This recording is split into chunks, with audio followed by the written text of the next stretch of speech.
চলুন একটা ছোট্ট গল্পের মাধ্যমে বলি পশুদেরও কিভাবে কৃতজ্ঞতা বোধ থাকে। একবার জঙ্গল থেকে বেরিয়ে একটা ভালু রাস্তার উপর এসে পড়েছে। গাড়ির প্রচণ্ড ধাক্কায় ভালুটির খুব আঘাত লাগে, সে অজ্ঞান হয়ে পড়ে। একটা দয়ালু পরিবার তাকে সেখান থেকে তুলে বাড়িতে নিয়ে যায়, তার ঠিকমতো সেবা শুশ্রূষা করে তাকে সুস্থ করে তোলে।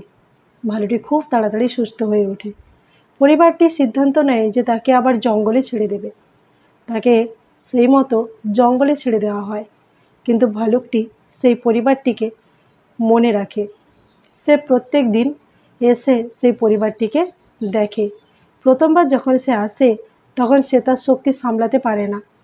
সে তার প্রচণ্ড আঘাতে দরজা খুলতে যায়, দরজাটি একটু ভেঙে যায়। পরের বার থেকে যখন সে আসে, ধীরে ধীরে আসে, দরজা খোলে এবং পরিবারের সবাই ঠিকমতো আছে কিনা দেখে আবার চলে যায়। যেমন মনে হয় সে পরিবারের একজন রক্ষাকর্তা।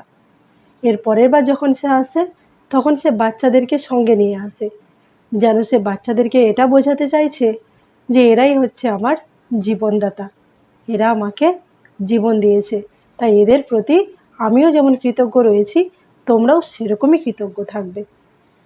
মানুষেরা তো কখনোই কৃতজ্ঞতা স্বীকার করে না, উপকারের উপকারও মনে রাখে না, কিন্তু যে উপকার করে তার প্রতি কৃতজ্ঞ থাকার একটা আলাদাই আনন্দ রয়েছে।